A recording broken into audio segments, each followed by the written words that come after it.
이슈 털어주는 남자 김종배입니다.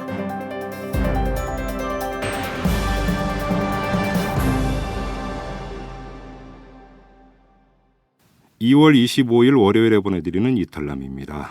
이 박근혜 대통령이 오늘 공식 취임했습니다. 이 건국 후 18번째 대통령으로서의 임기를 시작을 한 거죠. 국민의 한 사람으로서 축하합니다. 이 부디 5년 뒤에 국민의 아쉬움 속에 떠나는 성공한 대통령이 되길 기원합니다. 그래서 한마디 쓴소리를 할까 하는데요. 박근혜 대통령은 대선 때부터 지금까지 줄기차게 이 국민 행복 시대를 주창하고 있습니다. 뭐 좋습니다. 이 국민 한 사람 한 사람을 행복하게 해주겠다는데 마다할 사람이 누가 있겠습니까? 하지만 재단하진 말기 바랍니다. 행복은 어느 특정인에 의해서 그 가치가 구성되는 획일적인 게 아닙니다. 사람마다 행복의 기준은 다를 수 있는 것이죠. 강요된 행복은 폭력입니다. 그렇기 때문에 이게 행복이라고 재단하지 말고 이게 중요한 가치관이라고 강요하지 말고 오로지 행복의 실현 조건을 조금이라도 확충하는 데 힘써주기를 당부드립니다. 물론 행복의 조건은 공정해야 할 것입니다. 이 기초만 제대로 쌓아도 박근혜 대통령은 성공한 대통령으로 남을 겁니다. 자, 털기 전 뉴스로 넘어가겠습니다.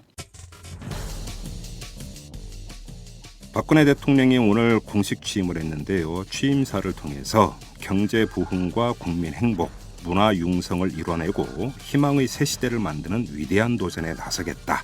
이렇게 포부를 밝혔습니다. 국민의 한 사람으로서 부디 희망의 새싹을 보기를 기원합니다. 박근혜 대통령이 어제 청와대 초대 대변인의 윤창중 인수위 대변인 그리고 소셜 네트워크 뉴스 서비스인 위키트리의 김행 부회장을 내정했습니다.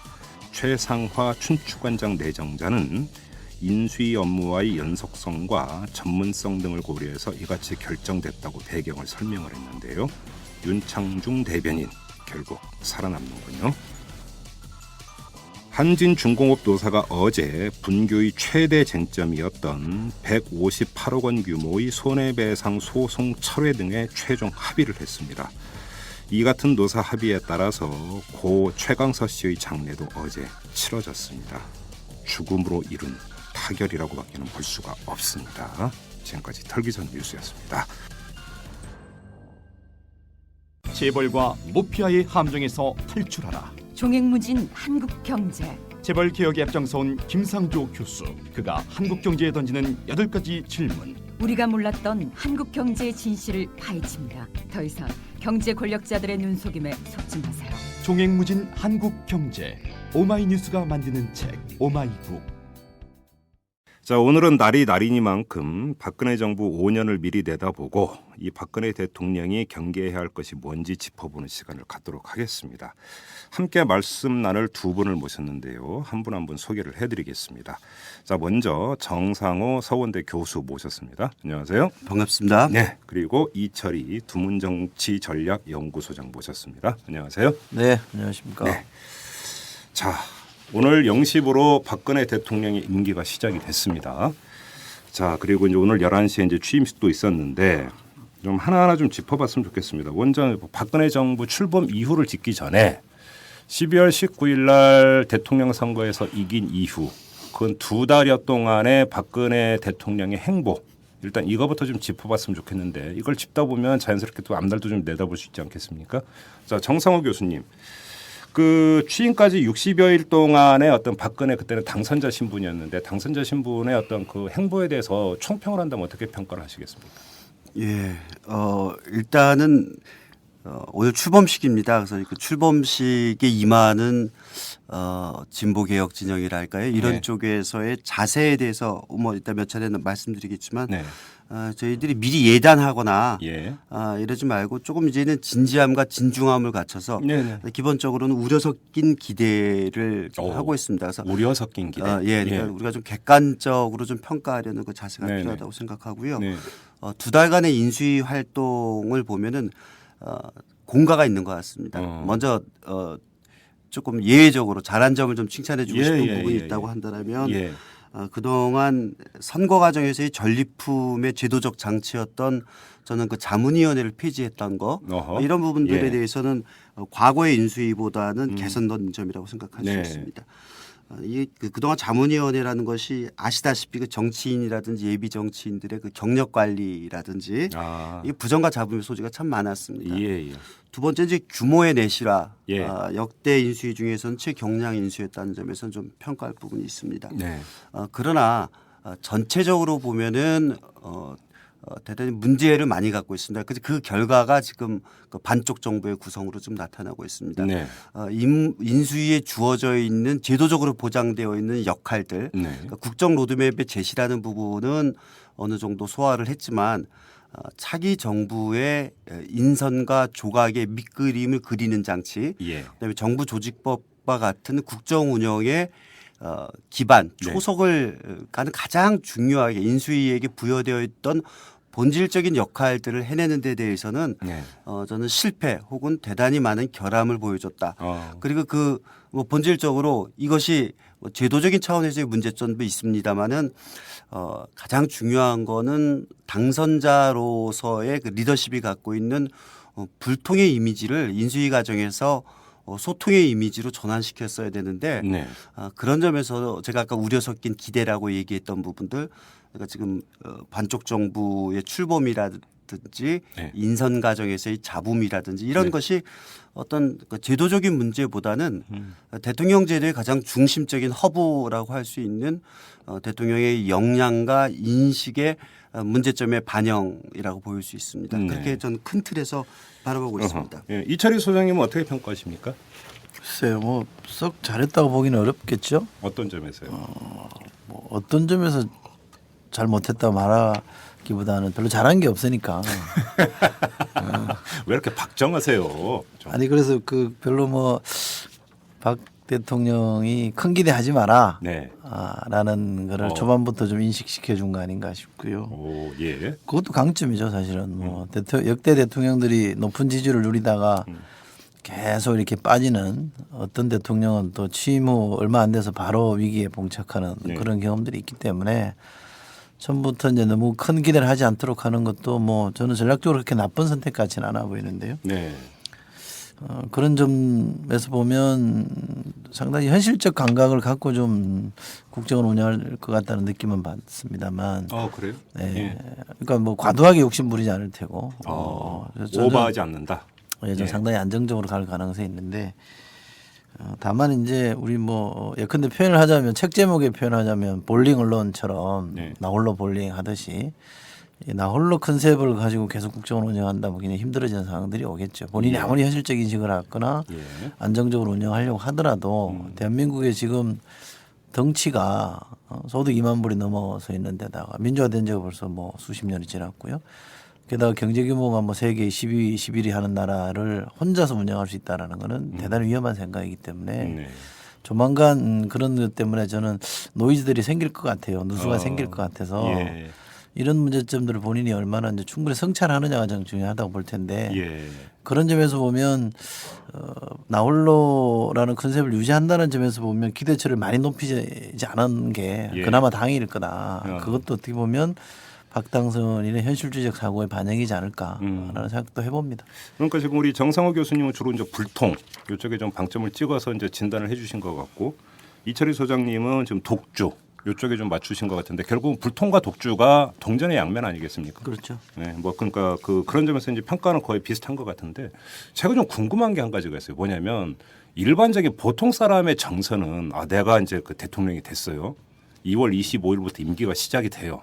그럼 어떻게든지 간에 상큼하게 진용을 다 꾸려갖고 새 출발하고 싶은 게 보통 사람들의 기본적인 정서 그다음에 기대, 바람 이런 거 아니겠습니까? 그런데 지금 박근혜 정부가 지금 완전히 조각도 되지 않은 상태에서 출범을 했습니다. 근데 이게 뭐 이렇게 서두를 필요 있냐 하나하나 그러니까 할 거 다 하고 가자라고 하는 박근혜 대통령의 특유의 어떤 그런 스타일에서 나오는 건지 아니면 인사에 뭔가 꼬이고 이런 문제 때문에 이렇게 지금 가는 건지 이 점은 어떻게 진단을 하세요? 이철희 소장님은 어떻게 보세요?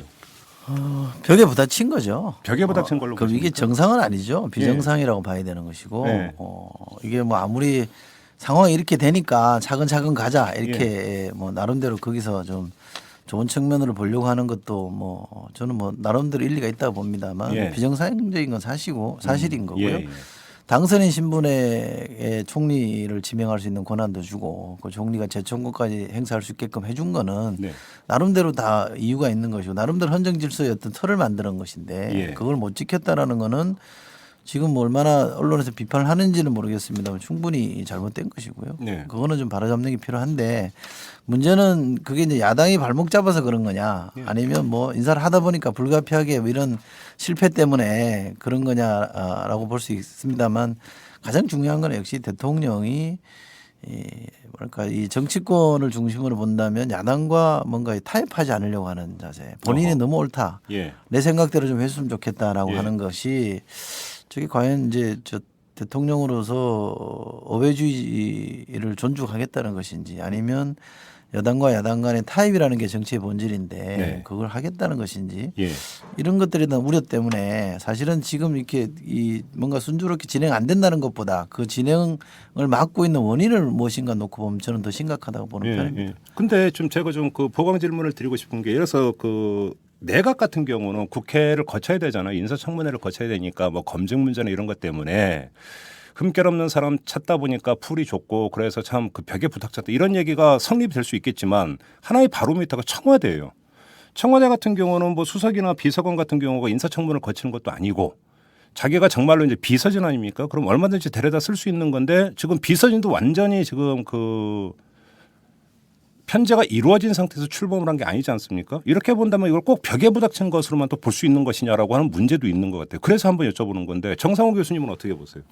예, 저는 뜻밖이었어요. 그러니까 추진력과 결단력의 리더십으로 네. 어떤 상징이었기 때문에 저는 장관이라든지 청와대 인선을 2월 25일 공시 전에 네.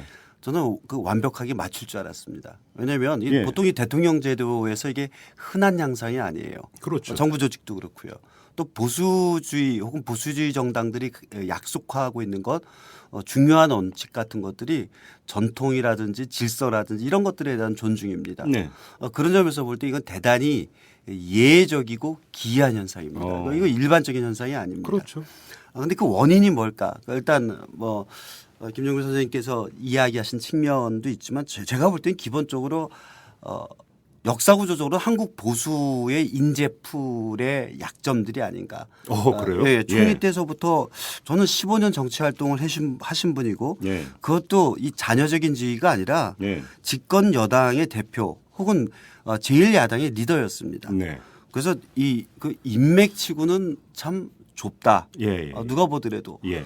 그리고 뭐 지금까지 인선된 내용을 보면 이 정도 인선하려고 이렇게 오래 끌었나. 뭐 그러니까 진보든 보수든 그 자리에 이번에 하마평이 오르거나 실질적으로 내정돼 있는 사람들에 대한 평가들이 좀 야박한 것 같아요. 그러니까 예. 저분들의 도덕적 흠결을 떠나서 예. 역량을 둘러싼 가치 논쟁에서도 능력 논쟁에서도 좀 그런 부분이 있습니다. 네. 두 번째는 한국의 보수주의 인사들 중에서 보수 내에서 도덕적으로 신뢰를 받을 수 있는 네. 이 청렴하고 능력 있는 재상들, 예. 인재들 이 풀이 이렇게 적은 이유는 도대체 뭔가? 네. 이건 아마 우리가 고도성장과 산업화의 40년 동안 지나치게 이 장년 세대, 이 산업화 세대들이 그동안 관행으로 이름 붙여진 이 불법, 그다음에 축제 이런 유혹들에 쉽사리 무너져 있는 어떤 구조적인 성격이 있다고 봅니다. 두 번째 더 중요한 거는 이제부터 이제 박근혜 대통령 전에 우리가 전직 대통령이 박 대통령이 있기 때문에 저는 그 플레임을 쓰도록 하겠습니다. 네네. 혼돈을 주시니까 예. 박근혜 대통령의 그나마 좁은 보수의 인재풀을 좁은 영역에서 쓰는 것이 아닌가. 네. 그러니까 같이 선거 활동을 했던 분들이거나 아버지 때, 그 전대 때부터 인연이 있던 분들 그리고 고시라든지 제가 좀 이따 많이 말씀드리겠지만 그 관료로서 검증돼 있는 아주 제한된 인맥의 네. 풀들. 네.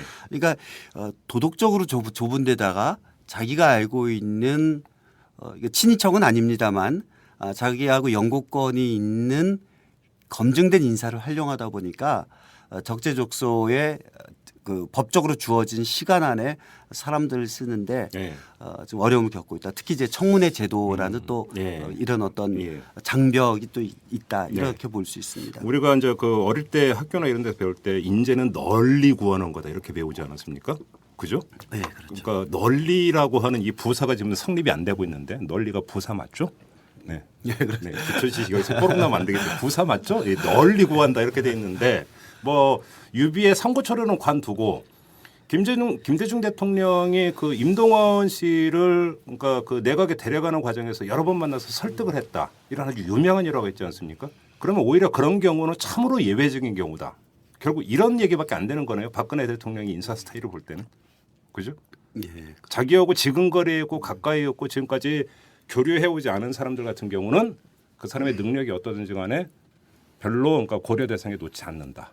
이렇게 봐도 되는 것 아니겠습니까? 근데 만약에 그렇게 본다면 박근혜 내각이 한쪽으로 쏠려서 쫙 갈 가능성도 그만큼 크다. 이 이야기로 연결이 되는 거 아닌가요? 예, 저는 그렇게 보고 있습니다. 앞으로 제가 볼 때 대통령 리더십 측면에서 우리가 어떤 전망을 할 수가 있고 네. 내각을 구성하고 있는 이제 강요, 집합적 강요들의 성격을 보고 앞으로 5년을 진단할 수 있는데 예. 그 현재 강요만 봅시다. 예. 그러면 가장 이번 강요의 특징이 뭐냐면 압도적으로 관료 출신이 비대하다는 겁니다. 그렇죠. 그러니까 이게 과거에 김대중 정부나 노무현 정부 때 보면 김대중 정부 때는 초기 때는 조각을 할 때는 정치인이 절반 정도 됐습니다. 아, 그렇게 많았나요? 예, 많았습니다. 예. 그런데 이게 참 묘한 게 5년 단임제의 약점이기도 한데 임기 후반에는 정치인 비중이 줄고요. 예. 그 절반에서 누가 압도적으로 늘어나는 관료가 63.7%입니다. 오, 예. 뒤로 갈수록 관료가 높아집니다. 네. 자, 노무현 정부 때 초기 때는 독특하게 민간 전문가 그래서 예, 뭐 예, 예. 교수위원회니 교수 이런 것들이 많았습니다. 시민단체라든지 이쪽 분들이 60%였습니다. 예. 뒤로 한 30%로 빠지고 관료가 압도적 구성으로 48.5%를 증가하게 됩니다. 그러니까 이 뒤로 가면서 관료 내각이 되는 그 경향들이 있습니다. 예. 그런데 묘하게 이번 정부의 가장 큰 특징은 조각서부터 무려 지금 30명의 인선이 발표됐는데 그중에 20명이 고시 출신입니다. 네. 그러니까 이거는 뭐 성시경이란 말이 그래서 그래서 나오죠. 나온 예. 거죠. 예. 그래서 이건 대단히 높은 관료 내각이다. 네. 이 관료 내각을 통해서 우리가 예측할 수 있는 건 향후 5년 동안 저는 굉장히 안정적인 드라이브는 갈 수 있지만 개혁은 기대하기 어려울 것이다. 네. 경제 민주화 같은 거 그다음에 우리 과거를 봅시다. 금융 실명제 이런 것들이 관료들이 추진한 것들이 아닙니다. 모피아라든지 기업원이라든지 이런 관료적 저항을 누르고 그렇죠. 시민단체라든지 민간 전문가라든지 대통령이 결심한 영역입니다. 예. 뭐 친환경 무상급식도 그렇고요. 이 반값 등록금도 그렇고 이거는 교육부 관료가 제안한 것들이 아닙니다. 네. 그래서 제가 볼 때 이번 인선에서 조금 말이 길어져서 조금만 덧붙이자면 바로 그겁니다. 우리가 5년 동안 기대할 수 있는 것 또 우리가 비판해야 되는 지점은 코드 인사가 아닙니다. 대통령 중심제에서는 장관하고 비서관 대통령이 쓰는 것입니다. 코드 사람들, 인사로 가야 되는 거 아닙니까? 그렇습니다. 대통령제에서는. 예. 예. 이게 정무직이기 때문에 그렇죠. 그건 대통령하고 철학과 국정 운영의 지향점이 같은 분들을 갖다 쓰는 것입니다. 당연하죠. 저는 예. 저희 진보 진영이라든지 이런 야당 신문에서 이 점을 비판하는 것은 전 잘못된 비판의 지점이라고 생각합니다. 예, 저도 동의합니다. 예, 예. 그러니까 이거는 얼마나 능력이 있고 그분들이 역량이 있느냐를 봐야지 코드 인사 자체는 되돌아올 수 있는 칼날입니다. 네, 네. 문제는 제가 볼 때 이 지나치게 관료 중심적인 내각의 구성이 개혁의 동력을 소진시키고 네. 이 박근혜 정부한테 주어져 있는 시대사적 과제 네. 이것들을 추진하는데 저는 대단히 우려스러운 전망을 내릴 수 있는 근거를 제공해 줬다고 생각합니다. 이철희 소장님 이렇게 보면 안 되겠습니까? 그러니까 전제의 문제인데 자 관료 중심으로 지금 내각이 그 편제가 됐다. 그런데 이래 갖고 개혁이 되겠느냐라는 얘기는 전제가 개혁을 해야 된다라는 전제가 깔려 있는 거잖아요. 근데 박근혜 대통령은 나는 개혁할 생각 없다. 이래버리면 관료 중심의 내각을 그냥 한마디로 정리가 끝나는 거 아닙니까? 그렇죠. 보는 관점에 따라 달라지는 건가요? 어떻게 보십니까? 뭐 개혁이라는 게 뭐 꼭 그 자체의 단어를 좋게 볼 일은 없잖아요. 네. 그러니까 가치 중립적으로 보면 뭔가 바꾼다는 건데 네.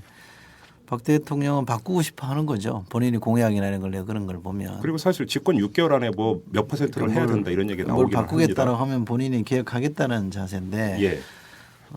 저는 이제 관료들이기 때문에 개혁이 좀 잘 안 될 거다라는 전망에 전적으로 동의하고요. 네. 다만 이제 박 대통령의 생각은 그런 방향은 자기가 잡는 것이고 네. 나머지 그 개혁 방향을 내가 잡아주고 과제를 던지면 장관이야 관료들은 실행하는 거 아니냐 이런 선발로만 본다. 그렇죠. 이런 마인드를 갖고 있다 그러면 뭐 크게 문제되지는 않을지도 모르겠습니다. 예. 그런데 그 대통령 혼자 전적으로 무슨 방향을 잡고 개혁 아젠다를 던지고 또 필요한 동력을 동원하고 뭐 이러기는 좀 무리거든요. 네. 그러면 지금 객관적으로 보다시피 새누리당도 지금 한 발 멀찌감치 제껴놨잖아요. 그다음에 뭐 대통령 측근들도 사실은 좀 많이 손발을 묶어 놓은 상태고 그럼 오로지 대통령 혼자 뭔가 해보겠다는 건데 이거는 제가 볼 때는 본인이 아무리 의지가 강하다 할지라도 네.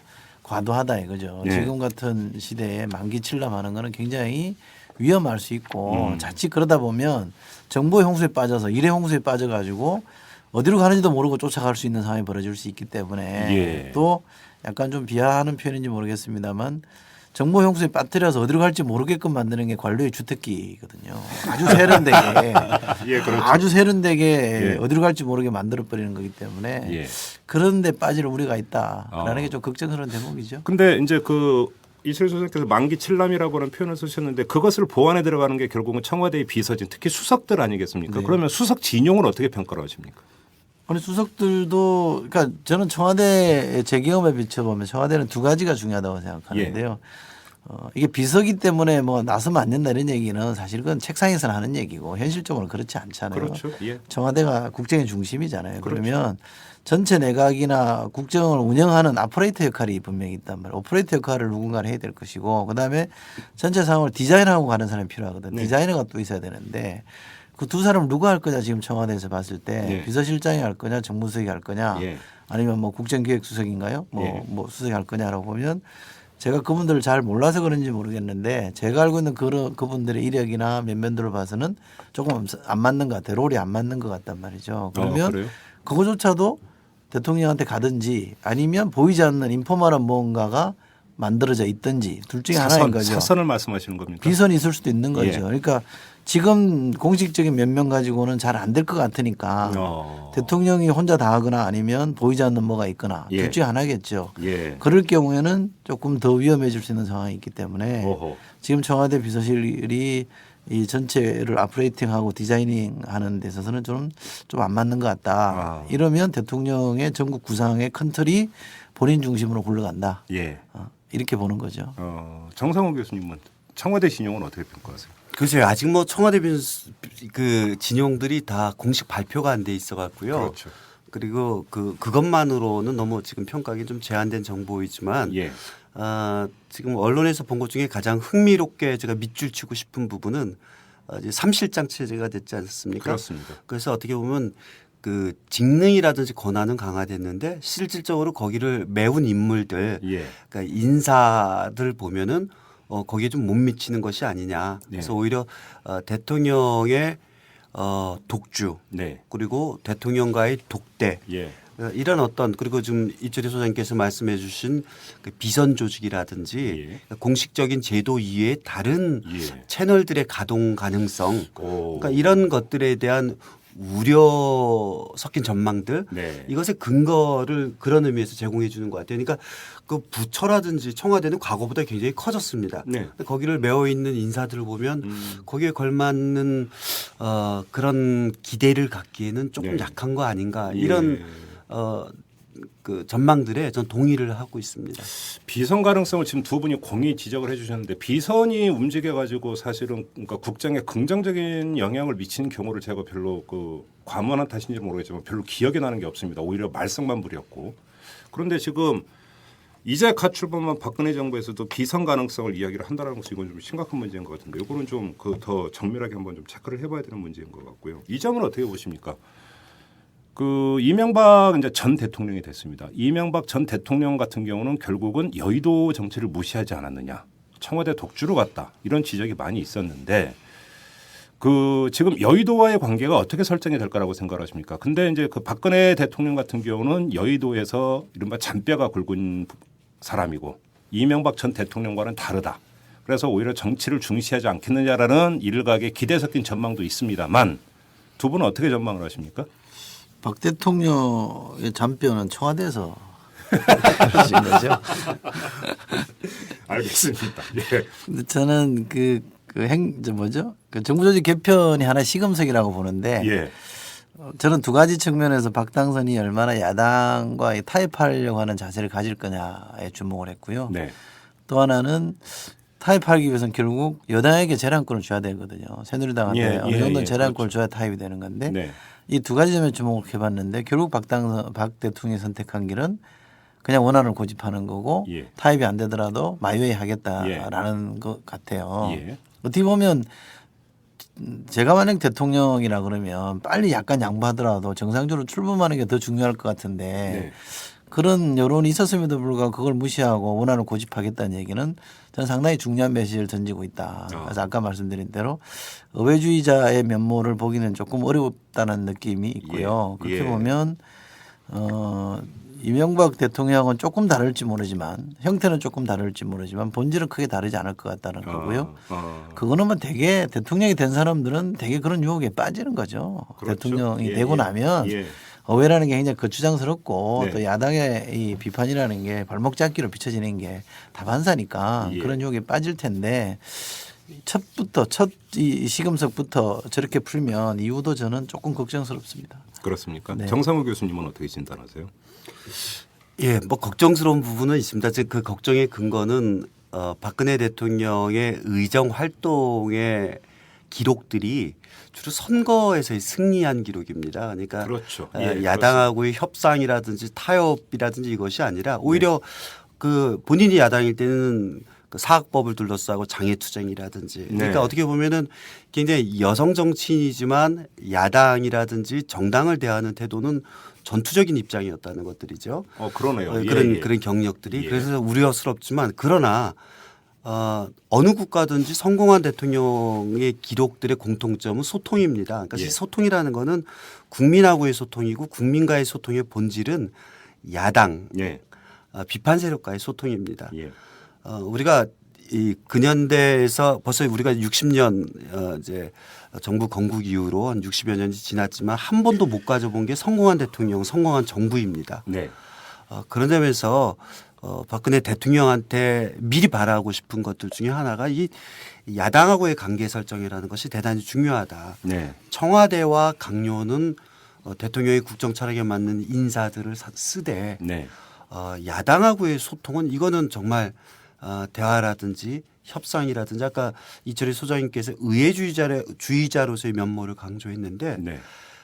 최초에 저는 박근혜 대통령이 두 가지를 하면 성공한 대통령이 될 수 있습니다. 어떤 최초의 건데요? 의회주의자, 그러니까 민주주의자가 되는 것입니다. 예. 이명박 대통령이 못한 것들이 하나가 민주주의와 보수주의의 연결점을 상실한 것입니다. 어허. 예. 시민사회라든지 야당이라든지 이런 부분들하고의 관계를 왜 보수주의자는 왜 민주주의 못합니까? 네.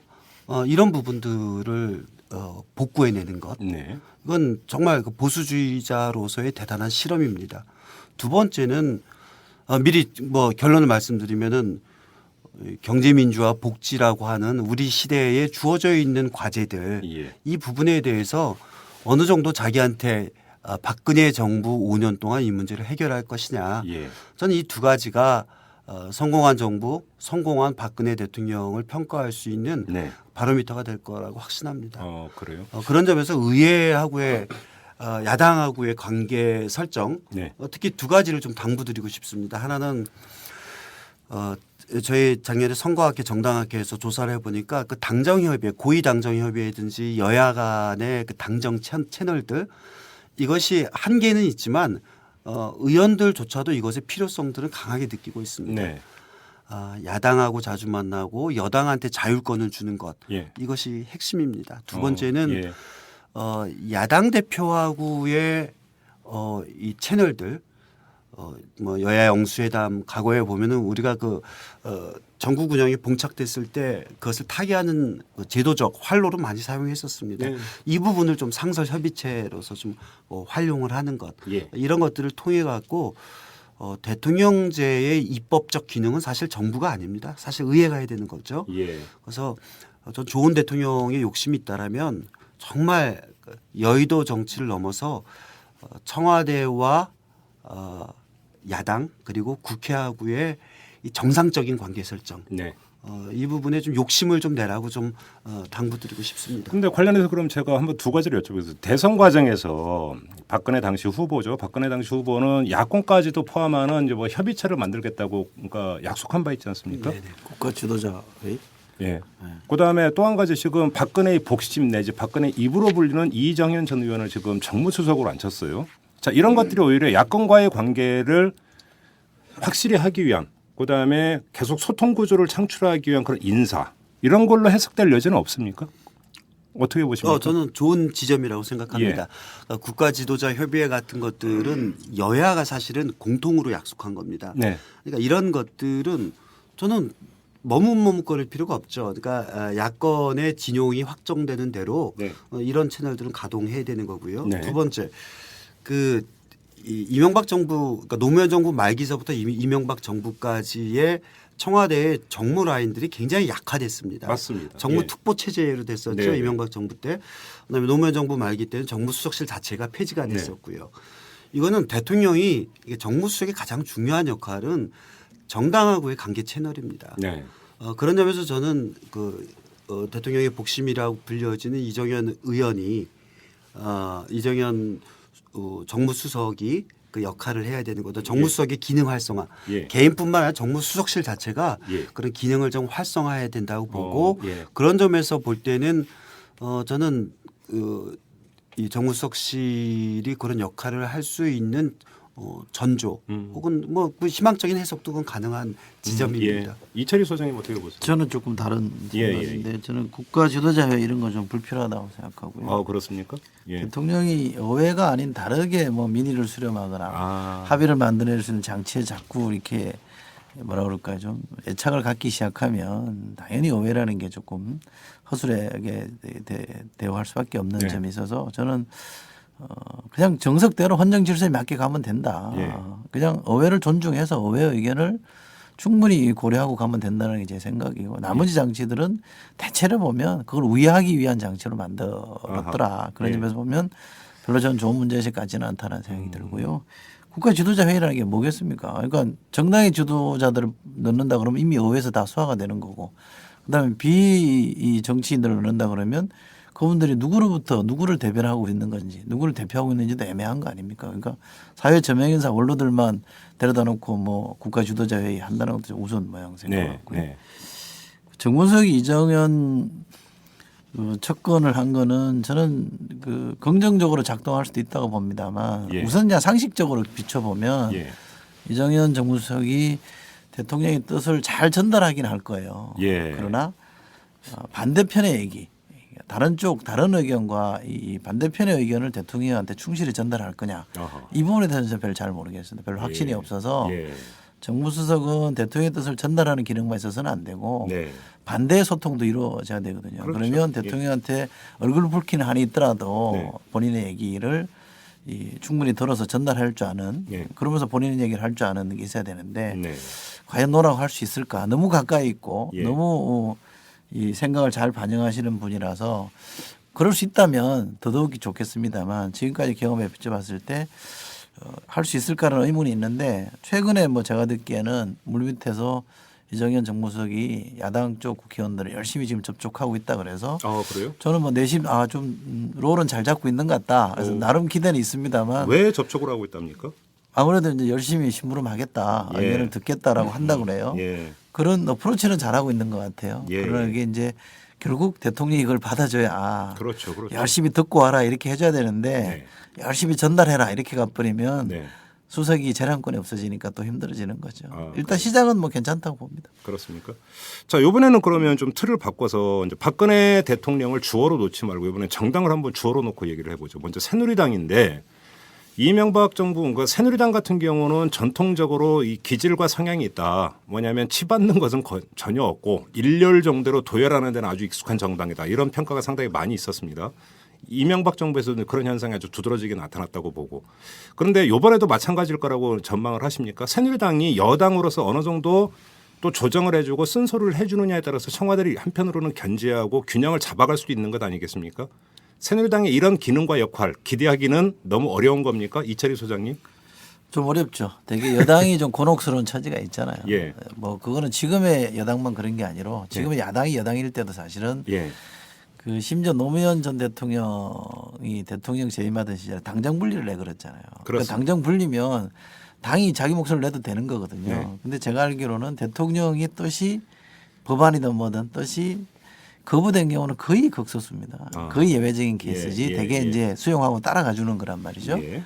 근데 그렇게 보면 지금의 여당도 그런 구조적인 힘의 역관계에서 자유로울 수는 없기 때문에 활력 있는 여당 뭐 아닌 걸 아니야라고 말하는 여당이 되기는 좀 어렵다고 보는데 네. 저는 그렇다면 성편은 역시 여당 내에 그 차세대 주자들을 얼마나 많이 길러내느냐. 아하. 예컨대 박근혜 지금 대통령이 이 새누리당 안에 있을 때는 이명박 정부랑 팽팽한 긴장이 어느 정도 있었잖아요. 그렇죠. 지도부는 그냥 따라갔지만 예. 보이지 않는 긴장이 있었거든요.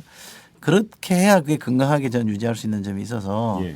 새누리당이 내부의 어떤 차세대 주자들이 얼마나 대중적 관점에서 네. 자기 목소리를 내고 예. 비판할 건 비판하느냐에 전 달려 있다라고 봅니다. 근데 아. 그런 점에서 봐도 지금 새누리당에 있는 차기 주자들의 면면들이 그렇게 뭐 강골인 것 같지는 않아요.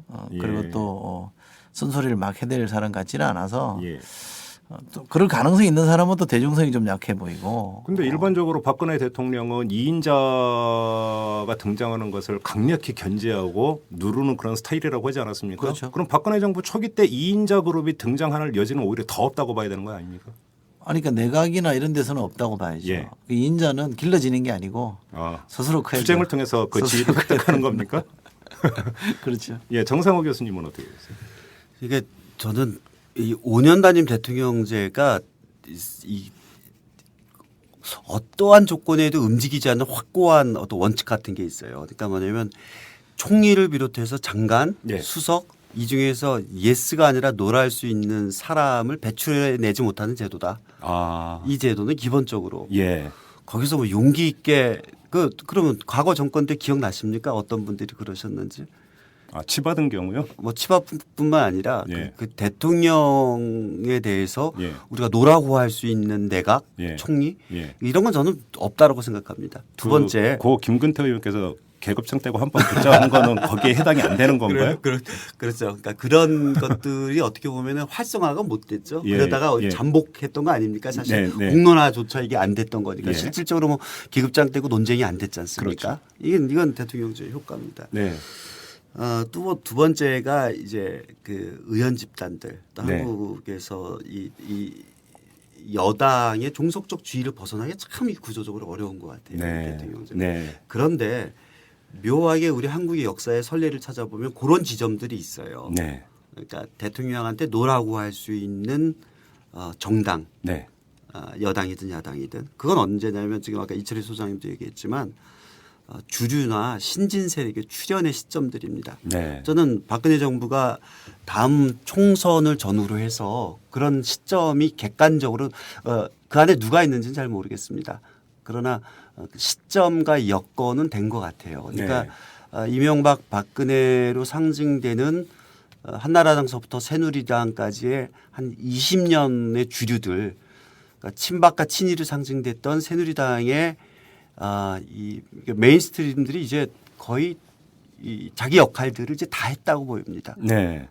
아, 그러면 이제 또 새로운 세력이 구축되고 그렇죠. 나타나야 될 환경은 그렇습니다. 조성됐다. 그러니까 이게 구조적으로 그런 여건들이 깃발을 들고 치고 나올 수 있는 시점이 된 거죠. 그 안에서. 예. 근데 그것이 딱히 보이지는 않아요. 네. 그러니까 우리가 71년 김대중 대통령이 대통령 후보로 신민당에서 지명전을 했을 때 그때 40대 기수론. 그렇죠. 40대 기수론이 나왔던 그 시점하고 예. 지금 여야가 굉장히 동등한 조건에 있습니다. 오, 그렇습니까? 예, 그러니까 그 구조적으로 그분들이 40대 기수를 쳤을 때가 뭐냐면 한국 전쟁 이후로 뭐 유진산이라든지 이게 너무 여야 공이 이게 구태화됐던 시기입니다. 특히 야당 같은 경우에. 그러니까 예. 지금 저는 새누리당이 지금 바로 그런 시점이고 네. 그런 세력들이 준비할 때 종속적 여당 입장을 좀 벗어날 수 있지 그렇지 않다라고 한다라면 저는 앞으로 청와대 통법부라고 불려졌던 그럼 이게 아버지 시대하고 동일한 여야 관계가 만들어지는 거죠. 네. 청와대의 하명에 아주 익숙한 여당 네. 이런 것을 벗어나기 굉장히 어려울 거라고 전망하고 있습니다. 그래요. 알겠습니다. 야당도 한번 좀 여쭤보겠습니다. 민주통합당이 그 박근혜 정부 초기에 스탠스를 어떻게 정해야 될 것이냐. 여기서 이제 그 바로미터가 됐던 것이 인사청문회를 어떻게 임하느냐. 그다음에 정부조직법 개편안에 대해서 어떻게 임하느냐. 그러니까 당장 그 제기됐던 바로미터가 이건데 상당히 그 강공으로 가고 있습니까? 그러면 이게 보수 쪽에서 볼 때는 너무 이게 이제 새로 출범하는 정부인데 너무 발목 잡는 거 아니냐라는 지적도 나오고 있고. 근데 또 한편에서는 야당으로서 할 건 하는 거다라는 또 지적도 있습니다. 지금까지 민주통합당이 보여줬던 야당으로서의 모습은 어떻게 평가를 하시고 박근혜 정부에서 민주당 같은 경우는 어떻게 갈까라고 전망을 하십니까? 이 점은? 왜냐하면 이명박 정부 때 보면은 민주당이 목소리는 컸는데 끝은 전혀 없는 이른바 용두삼이식 행보를 해갖고 결국은 대중의 신뢰를 잃었던 주된 이유 가운데 하나가 이것 아니냐라고 지적하는 사람도 있는 거거든요. 결국은 그 한계에서 벗어나지 못한 부분이 있기 때문인데 이철희 소장님, 네. 민주당 어떻게 평가하십니까? 민주당 비판할 때는 꼭 저를 먼저 인사청문회나 초기 국면에서 민주당이 대응하는 거는 저는 잘하고 있다고 봅니다. 그 자체만으로 보면요. 발목 잡기라고 볼 여지는 별로 없다. 저는 그렇게까지 볼 일은 아니고 예를 들면 뭐 김용준 총리 후보 지명자의 경우에는 청문회 하기도 전에 낙마해버린 거 아닙니까? 그렇죠. 그러니까 사실은 그렇게 보면 청문회를 통해서 민주당이 낙마시킨 경우는 이동업 경우거든요. 네. 나머지 경우는 시작도 안 했는 거기 때문에 뭐라고 말하기 어렵죠. 그래서 저는 뭐 발목 잡고 있다기보다는 야당이라고 하면 뭐 영어편에서 나오듯이 제도적으로 반대하는 거를 허용돼 있는 집단이기 때문에 뭐 저는 충분히 그런 걸 해야 된다고 봅니다. 다만 제가 걱정하는 거는 그것 때문에 본래 해야 될 일들이 좀 소홀히 되는 것 같고. 본래 해야 될 일이 어떤 겁니까? 그러니까 민주당 자체가 좀 혁신하고 이른바 좀 대안을 좀 분명하게 제시하는 정당으로 가야 되는데 너무 반사에게 기대는 것 같아서 좀 걱정스러운 대목이 있기는 합니다만 지금 말씀 주신 질문에 따르면 그러니까 인사청문회에서의 국면 내지는 이 뭘까 권력 이한계 국면에서 야당으로서 자기 몫을 하고 있느냐 저는 그건 하고 있다라고 봅니다. 그러나 민주당이 정말 제대로 된 좋은 정당으로 성장하고 있느냐 그 부분에 대해서는 저는 극히 비판적인 시각을 갖고 있습니다. 자생력 부분을 말씀하시는 거죠? 정상훈 교수님은? 예, 저는 뭐 이철희 소장님하고 조금은 다른데요. 뭐 인사청문회 이거는 법적으로 제도화된 것들이니까 그 권한은 행사해야 되겠죠. 그러나 좀 더 대안에 대해서 고민하는 모습도 정부조직법 자체는요 이제는 좀 한번 바뀔 필요가 있어요. 누가 대통령이 돼도 이렇게 매번 큰 폭으로 정부 조직을 뒤흔드는 이거 그 대통령제뿐만 아니라 내각제 국가에서도 흔치 않은 사례입니다. 대통령제 국가에서 자기가 하고 싶은 국정 운영의 방향과 철학이 있으면 위원회 제도 같은 것들 있지 않습니까? 혹은 국 단위의 통폐합이라든지 이런 것들을 하지 중앙부처를 막 4개를 없애고 새로 만들고 국민들 입장에서 볼 때는 이것 대단히 피곤한 모습입니다. 제가 말하는 건 야당이 좀 더 대안과 본질적인 대안을 제시해 줘야 된다는 것들이죠. 두 번째 지금 우리 사회에서 굉장히 중요한 이슈인데 명확하게 이슈나 공론화가 안 되고 있는 어떤 지점들이 있습니다. 이걸 계속 좀 야당들이 놓치고 있어요. 어떤 건데요? 60대 이상 노인들이 모이면 지금 최대 이슈는 뭐 같습니까? 기초연금 아닌가요? 그렇죠.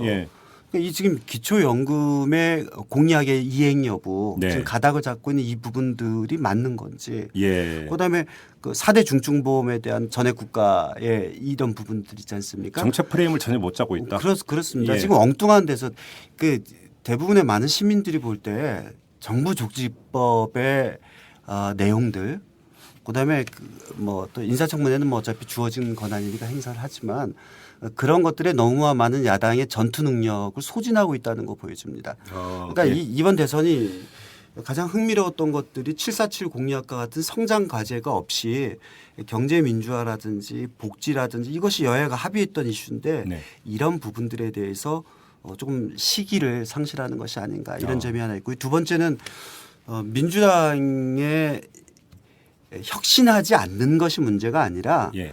무엇을 혁신으로 해야 될지 잘못 설정하고 있다는 게 전 더 큰 문제라고 오호. 생각합니다. 예.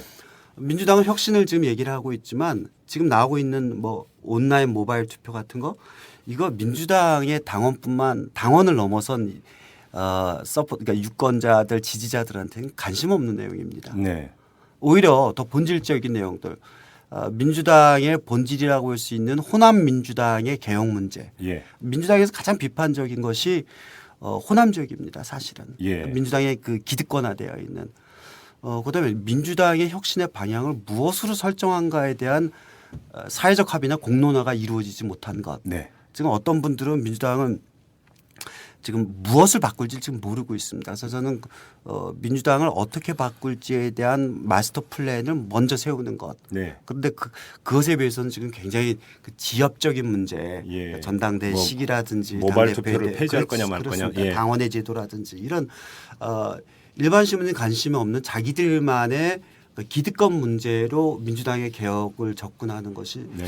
저는 오히려 그런 점에서 박근혜 정부의 진로만큼 불안하게 만드는 요소라고 볼 수 있습니다. 이철희 소장님 이 견해에 대해서 어떻게 생각하십니까? 아니 뭐 빈다는 그 평가는 비슷한데요. 예. 우선 드는 생각은 민주당에 대한 기대가 너무 크다. 그 기대를 줄이는 게 맞겠다고 저는 생각하고요. 그다음에 몰라서 안 한다고 생각하지는 않습니다. 저는. 그래요? 예. 할 생각이 없으니까 모르는 척 하는 거죠. 의지가 없다. 그렇죠. 그러니까 예. 결국 그 민주당의 혁신이라는 거는 자기사를 자르는 거거든요. 근데 그 자기사를 예, 자를 예, 생각이 예. 없다는 얘기는 처음부터 그럴 쪽으로 마음이 안 가고 있는 것이고 네. 그렇게 하니까 그건 당연히 모르는 것처럼 보이지만 예.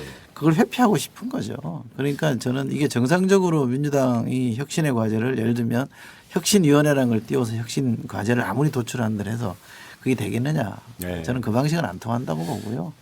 지금 민주당이 움직이는 걸 보면 뭐 혁신의 방향을 잘못 가고 있는 게 아니라 저는 반혁신이라고 생각합니다. 제가 한번 그럼 범위를 넓혀서 이 점을 한번 여쭤볼게요. 뭐냐면 민주당의 범위를 넓혀서 진보 세력 전반으로 한번 질문을 드리고 싶은데 뭐냐면 2007년 대선과 2008년 총선에서 당시 야권은 참패를 기록을 했습니다. 그러면서 진보의 위기를 넘어서 진보의 몰락이라는 이야기까지 나왔고 그래서 진보의 가치를 재구성해야 된다는 이야기가 나올 때쯤에 촛불 시위가 터졌습니다. 그러면서 이후 4년 넘게를 계속 반MB라고 하는 국민적 정서에 기대서 반사 이익을 갖고 왔습니다. 그러니까 진보 세력이 환골탈퇴할 수 있는 여지가 없이 여진이 많았는데 하지를 않고 결국은 반사 이익만 누리다가 결국은 이번 대선에서 결국 졌다 이런 진단이 있습니다. 이렇게 본다면 민주당이라는 좁은 울타리를 넘어서 범진보 세력 전체가 지금 이 가치가 대중들의 삶하고 정말 밀착되어 있는 가치이고 또 거기서 이런 가치를 대중적 언어로 국민들에게 전달하고 설득해 들어가는 전략적 측면에 있어서 능수능란한 것인가에 대한 전면적인 반성과 토론이 있어야 되는데 희한하게도 대선이 지나고 나서 이 논의가 아예 없습니다. 도대체 이 현상은 왜 나타나는 겁니까? 이건 너무 직무유기고 비겁한 것 아닙니까? 어떻게 생각하십니까? 그건 질문이 아니라 다 정리를 해 주셔야 됩니다. 그 4년 내내 내지는 5년 내내 반사이기만 기댔다라는 평가는 약간 좀 과한 것 같고요. 그러니까 민주당이 기사회생 한 거는 사실 촛불항쟁 때문에 기사회생 했죠. 본인들의 준비된 정도에 비하면 네. 너무 일찍 이 소생의 기회가 온 거죠. 네. 그래서 2010년 지방선거에도 선전했고요. 많은 분들이 뭐 이겼다라고 얘기하던데 이긴 선거는 아니었고 사실은 많이 이제 그 과거의 선거에 비하면 많이 좋아진 선거였죠. 그때부터 사실은 저는 2010년 6월 지방선거부터 2011년 10월에 서울시장 보궐선거까지는 저 민주당이 상당히 선전하고 국면을 이끌어갔다고 생각합니다. 그것의 핵심은 복지라든지 당시에는 복지였을 겁니다. 무상급식 반값 등록금으로 이어지는 복지 어젠다를 중심으로 뭔가 국면을 주도했다는 것 때문에 완전히 반사이익에 기댄 것만은 아니었다라고 생각하는데 이 서울시장 보궐선거 이후에 저는 민주당이 헤매기 시작했다고 생각합니다. 다시 말씀드려서 민주통합당의 출범, 통합이라는 게 저는 독으로 작용해서 오히려 독이었다. 독이었다. 예. 혁신을 방기하는 저는 방편으로 명분으로 밖에 기능을 못해서 예.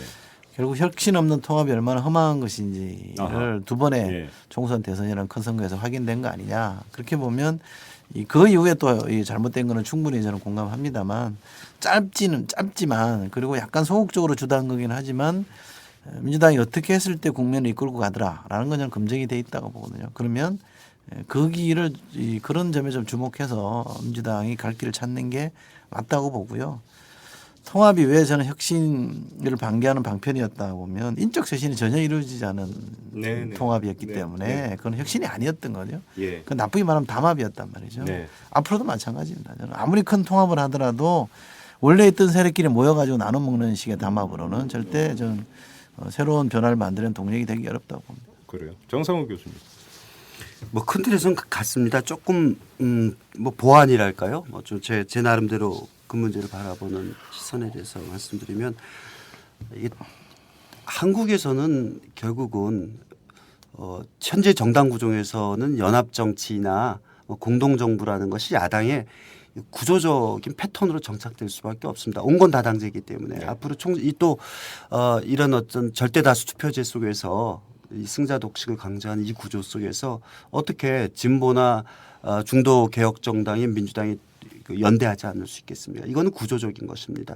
그런데 아까 이런 어떤 통합의 흐름이 내부 혁신의 동력을 망가뜨렸다라고 얘기하는데 야권 전체가 빠져 있던 것들이 그 혁신을 어떤 방식으로 했냐면 외부에서 영입을 해오는 방식으로 그러니까 너무 익숙하고 편한 방식이죠. 박원순 서울시장을 데려온다든지 안철수하고 한다든지 이런 것들이 내부 개혁의 모멘텀을 좀 상실한 것 같습니다. 또 하나는 그러면 구체적으로 어떻게 혁신할 것이냐. 이런 세 가지 방향이 있다고 봅니다. 이것을 하면 저는 통합진보당이든 민주당이든 진보정의당이든 새로운 리더십, 이거 무주공산입니다. 이런 새로운 리더십의 출현이 가능하다고 봅니다. 새누리당에 비해서 현격히 약한 지점들이 있습니다. 네. 첫째는 직능사회단체하고의 정책 연대나 정책 협약. 아하. 지방에 내려가 보시면 알 겁니다. 다양한 미용사, 음식업점 이런 어떤 도매상, 중소상인들, 자영업 집단들 이런 어떤 직능사회단체하고 정당이 매개하고 연대하는 고리가 새누리당에 비해서 현격히 약합니다. 예. 그럼 민주당에서도 자인을 하대요. 예, 그러니까 이 부분이 다시 야당 전체에서 건설이 돼야 됩니다. 네. 두 번째는 지역이 참 약합니다. 예. 그러니까 지구당이 폐지되고 나서 아마 연구자로서 관찰을 해봐도 새누리당은 지역 조직이 그래도 상당히 건실한 편입니다. 네. 그런 거에 비해서 저는 특히 그 진보 정당들 있지 않습니까? 이건 다 중앙당 조직만 있지 지역에 내려가면 이건 유명 인사의 중앙정당입니다. 어떻게 지역 조직, 풀뿌리 하부 조직을 건설할 것인가. 네. 이것도 굉장히 중요한 과제입니다. 그래서 결국은 생활 정치라는 고공전, 이거 복지나 경제 민주화라는 이슈를 갖고 중앙 정치에서 중앙 정당 수준에서 정치를 하고 네. 직능 사회 단체가 하고 정책 연대를 강화시키고 베이스 인프라로서 어떻게 하면은 지방 정치, 풀뿌리 정치를 강화시킬 것인가. 이런 세 가지 틀이 어떤 정당의 내부 개혁의 동력으로 녹아내리지 않는 한 그 개혁의 담론이라든지 이런 것들은 너무 추상적이라고 저는 생각합니다. 그래요. 자, 알겠습니다. 시간이 많이 흘렀는데 지금 그 여야를 좀 짚어봤는데 다시 박근혜 대통령으로 좀 돌아와서 마지막으로 이 질문을 드리겠습니다. 박근혜 대통령은 대선 기간부터 오늘 취임사에 이르기까지 국민 행복 시대를 주창을 하고 있습니다. 근데 사실 행복이라고 하는 것은 사람마다 다 다른 것 아니겠습니까? 결국은 그 정권이 할 수 있는 것은 이게 행복이야라고 가치를 주는 것이 아니라 국민 개개인이 행복을 이룰 수 있는 기초 여건과 조건들을 창출해 들어가는 것. 이것이라고 보는데 자, 국민 행복 시대를 열기 위해서 다른 건 못하더라도 이것만은 좀 박근혜 정부가 확실하게 해야 된다. 이런 게 또 뭐가 있을까요? 오늘 뭐 정책 문제는 그 전에 저희가 또 지난주에 한번 짚었기 때문에 따로 좀 여쭙지는 않았는데 요건 한번 좀 그러니까 마지막으로 좀 짚고 넘어가야 될 것 같습니다. 국민 행복 시대를 열기 위해서 박근혜 정부가 절대로 포기하거나 놓쳐서는 안 되는 딱 한 가지가 있다면 그게 뭘까요? 정상호 교수님. 예, 저는 선거 과정에서 박근혜 대통령이 승리할 수 있었던 그 원칙과 신뢰 이미지 있지 않습니까? 예. 그럼 공약 지켜라. 예. 그러니까 얘기했던 복지라든지 일자리 정책 네. 자신이 최소한 약속했던 것들을 지켜라. 네. 그리고 저는 영국의 대처가 되기보다는 차라리 복지국가의 보수 정부 하에서 기틀을 마련했던 비스마르크 재상이 되는 것이 오. 박근혜 정부한테도 도움이 되고 예. 그다음에 대한민국이라는 전체 공동체의 발전이나 네. 민주주의에도 저는 기여할 수 있다고 생각합니다. 비스마르크가 차별 재상이었고 보수주의자였지만 사회보험 체제를 오히려 도입하고 그렇습니다. 그런 게 비스마르크인데 위로부터의 그렇죠. 그러니까 복지 혁명, 복지 개혁 그걸 이런 말씀하시는 것들. 거죠. 예. 예. 이철희 소장님은요. 아니 뭐 정책은 좀 다 말씀하셨다고 그러니까 네. 가장 저는 상징적이라 그럴까요? 박근혜 대통령의 어떤 뭐 개혁 의지라 그럴까 뭐 여러 가지를 함축하고 있는 게 저는 마지막 선거 운동 마지막에 입장을 번복하고 했던 군복무 18개월 단축이거든요. 예. 저는 중요한 의미가 있다고 생각해요. 예. 본인이 처음에 거부했다가 막판에 다시 이 터닝해서 맞습니다. 수용을 예. 한 거단 예. 말이에요. 그러면 충분한 고민이 묻어 있는 걸 텐데 지금 이게 뒷전으로 밀리고 있거든요. 그렇습니다. 그러니까 이건 18개월이냐 아니냐가 중요한 게 아니라 준비된 대통령이나 약속을 지키는 대통령의 컨셉에 봤을 때 저는 굉장히 중요한 예. 거라고 예. 봅니다. 그러면 이 부분만큼 좀 지켜내는 게 필요하다고 보는데 역시 약속이군요. 그렇게 보면. 약속을 지켜야죠. 그러니까 예. 처음부터 뭐 약속했다 그러면 네. 우리가 많이 양보하면 뭐 그냥 표를 위해서 했다고 볼 수도 있는데 이게 막 처음에 안 하겠다 그러다가 막판에 네. 본인이 전격으로 수용했으면 그만한 의지와 그만한 판단이 있었을 것인데 그게 아무런 설명 없이 뒷전으로 밀리는 거는 좀 굉장히 불편하게 지켜보거든요. 그러면 그거에 대해서 제가 한번 그 보완 질문 하나만 드리겠습니다. 어제 KBS인가요? 여론조사를 보도를 하던데 그 여론조사 결과에 따르면 60%가 넘는 응답자들이 그 대선 공약이라 하더라도 뭐 재정이나 이런 거에 따라서 조금은 조정할 수 있다. 응답률이 그렇게 나왔습니다. 그리고 약속이니까 지켜야 된다는 지금 제가 데이터 10몇 %인가밖에 안 됐어요. 제가 국민들은 이렇게 바라보고 있습니다. 그건 질문을 그렇게 물어보면요. 언제든지 그렇게 나옵니다. 그건 그 여론조사 기법상의 반대로요. 약속은 지켜야 됩니까? 약속이라 할지라도 안 지켜도 됩니까? 이러면 예. 지켜야 됩니다. 훨씬 많죠. 뭐 여론조사 믿을 게 전혀 못 되네. 어떤 설문으로 물어봤느냐 중요하죠. 그렇습니다. 왜냐하면 가치 판단이 들어간 질문에 대해서는 예. 다수가 그냥 딸려오게 돼 있습니다. 그럼 별로 유념 안 해도 되는 그렇죠. 겁니까? 네. 알겠습니다. 자, 50분 넘게 지금까지 박근혜 정부 5년 어떻게 해야 될 것이냐, 그다음에 경계해야 될 것이 무엇인가 이 점을 좀 짚어봤습니다. 자, 오늘 이야기는 여기서 마무리하도록 하겠습니다. 정상우 교수님, 이철희 소장님 두 분 고생하셨습니다. 예, 고맙습니다. 안녕하세요. 오마이뉴스 대표 오연호입니다. 오늘 방송 잘 들으셨나요? 오마이뉴스는 10만인 클럽 회원 여러분의 후원으로 이탈남을 제작하고 있습니다. 오마이TV의 대선 올레도 10만인 클럽 덕분이었습니다. 이탈남과 오마이TV 더 열심히 하겠습니다. 여러분이 제작자입니다. 월 10,000원에 참여 10만인 클럽 회원이 되어 주십시오. 오마이뉴스 첫 화면에서 직접 가입하시거나 02-733-5505 내선 274번으로 전화 주시면 담당 직원이 안내해 드립니다. 지금 7,500명입니다. 함께해 주십시오. 감사합니다. 야, 뭐하냐? 기사 써. 네가 무슨 기자도 아니면서 뭔 기사를 쓰냐? 나 오마이뉴스 시민 기자야. 수십만 명의 사람들이 내가 쓴 기사를 읽는다고. 오마이뉴스에 기사를 쓴다고? 난 읽기만 했는데. 야, 그게 정말이야? 당신도 오마이뉴스 헤드라인 기사를 쓸 수 있습니다. 지금 바로 오마이뉴스 시민 기자로 등록하세요.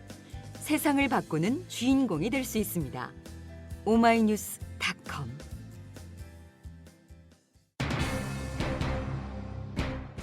이 세상에 혼자 할 수 있는 일은 없습니다. 세계 10위권의 국가를 운영하는 일이라면 더더욱 그렇습니다. 박근혜 대통령에겐 동반자가 필요합니다. 물론 그 동반자는 정치여야 합니다. 그리고 여당만이 아니라 야당이어야 하기도 합니다. 이 점 잊지 말기를 바라겠습니다. 이만 마치겠습니다. 지금까지 이탈남 김종배였습니다.